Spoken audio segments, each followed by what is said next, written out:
Assalamualaikum warahmatullahi wabarakatuh. Okey, video kali ini aku nak buat satu video yang menceritakan kisah seorang manusia lelaki yang paling agung di dunia ini, iaitu Nabi Muhammad sallallahu alaihi wasallam. InsyaAllah aku akan upload video ini setiap hari Ahad, dan daripada episod pertama, bab pertama, InsyaAllah bab pertama dari Nabi ini lahir sehingga sampai Nabi ini meninggalkan dunia ini buat selama-lamanya. Jadi buku yang menjadi rujukan aku adalah buku biografi Muhammad bin Abdullah, Perjalanan Hidup Seorang Nabi. Penulisnya Zulkifli Muhammad Yusuf Nur Naimah Abdul Rahman. Buku ini akan menjadi rujukan aku, dan aku akan buat daripada bab pertama sampai bab yang terakhir, iaitu sehingga Nabi Muhammad SAW meninggalkan dunia ini. Jadi untuk pembukaan kali ini, aku berterima kasih kepada yang menyokong channel aku. Jangan lupa subscribe dan share video ini. Aku harap video ini memberi manfaat kepada orang yang mendengar ataupun yang menonton. Okey, untuk bab yang pertama, sejarah Muhammad bin Abdullah, 570 Masihi hingga 611 Masihi. Ini adalah biografi Muhammad bin Abdullah yang menerangkan Islam dan peribadinya. Biografi ini juga menerangkan pelbagai perkara lain. Dengan memahami biografi beliau, individu itu dapat memahami Al-Quran. Ini kerana banyak ayat Quran yang tidak dapat difahami, melainkan kita memahami faktor-faktor yang menyebabkan ayat-ayat itu diturunkan. Faktor itu ada pada sejarah Muhammad bin Abdullah, iaitu Nabi Muhammad SAW. Kita mulakan siri ini dengan peristiwa-peristiwa sebelum kelahiran Nabi Muhammad SAW, supaya kita mengetahui sejarah bangsa Arab sebelum kelahiran beliau. Bagaimana keadaan hidup mereka berlaku di tanah Arab, dan beberapa perubahan yang luar biasa tetapi dapat difahami dengan menghayati sejarah hidup beliau. Okey, itu pendahuluan untuk buku ini.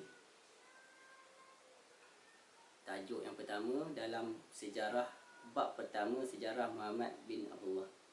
Tajuk yang pertama, Ibrahim membina bangunan Kaabah.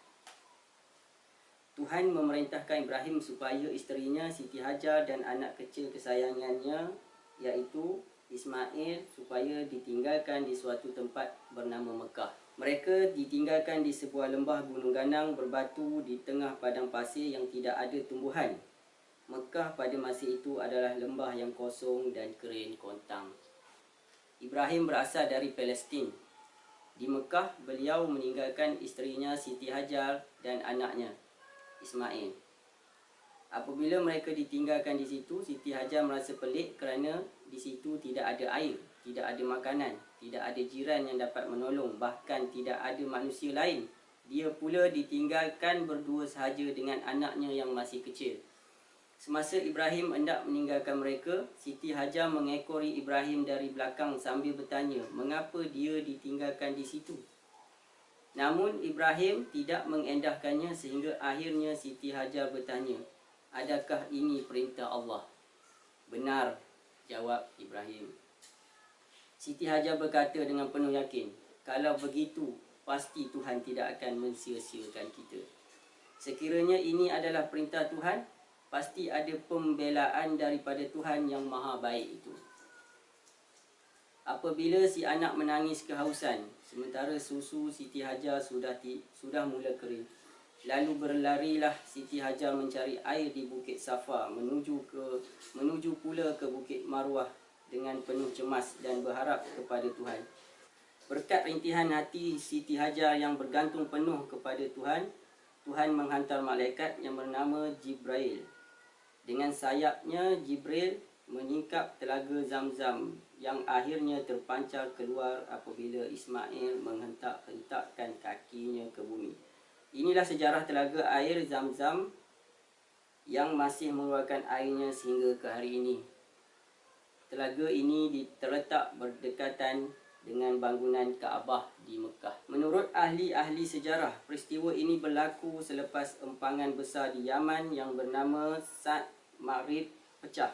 Empangan Ma'rib adalah empangan yang besar dan menjadi sumber air dan sumber kehidupan di Yaman pada masa itu. Mereka membina empangan ini bagi menampung air hujan bagi keperluan dan pertanian mereka. Apabila mereka ingkar kepada Tuhan, Tuhan memecahkan empangan ini. Selepas empangan ini pecah, bangsa Arab yang mula dari Yaman berpindah dan mencari tempat-tempat baru. Bertebaranlah bangsa Arab ini ke seluruh semenanjung Arab. Suku Thaqif berpindah ke Taif, suku Aus dan suku Kharash ke Madinah. Suku Khasasinah sampai ke negeri Syam. Suku Manazirah pula sampai ke sempadan Iraq. Pada masa itu, suku Jurhum melalui kawasan berdekatan dengan Mekah.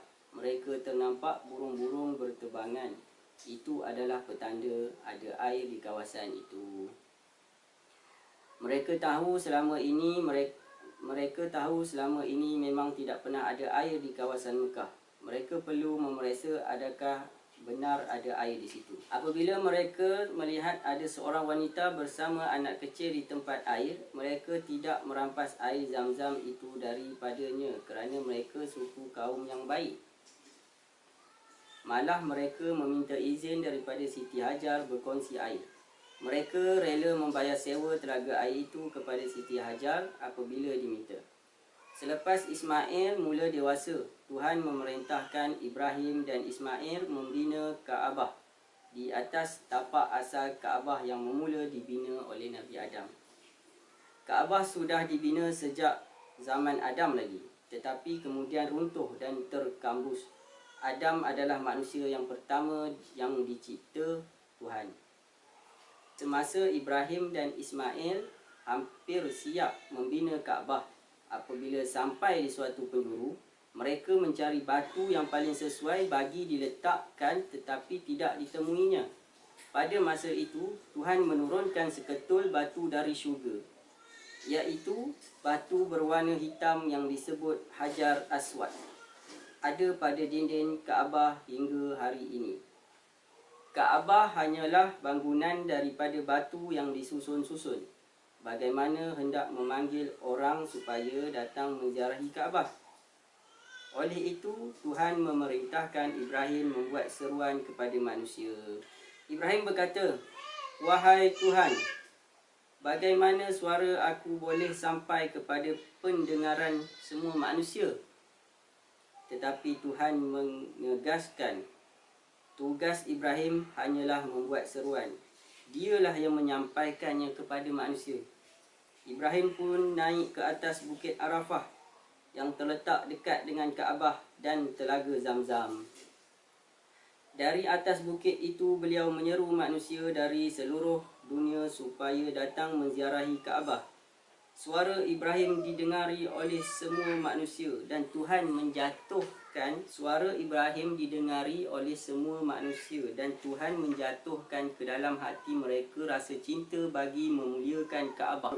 Dengan itu, bermulalah ramai orang datang melakukan ibadah haji ke Kaabah, khususnya mereka dari seluruh semenanjung Arab. Mereka menghormati dan memuliakan Kaabah. Dengan itu, bermulalah ibadah haji. Sejak hari itu, seluruh bangsa Arab menganut agama Ibrahim, iaitu agama yang menyembah hanya Tuhan yang satu. Okey, untuk video kali ini setakat itu saja. InsyaAllah minggu depan aku akan upload lagi video terbaru kepada kawan-kawan. Minta subscribe, share dan like. Semoga video ini menambahkan rasa cinta kita kepada Nabi SAW. Assalamualaikum warahmatullahi wabarakatuh.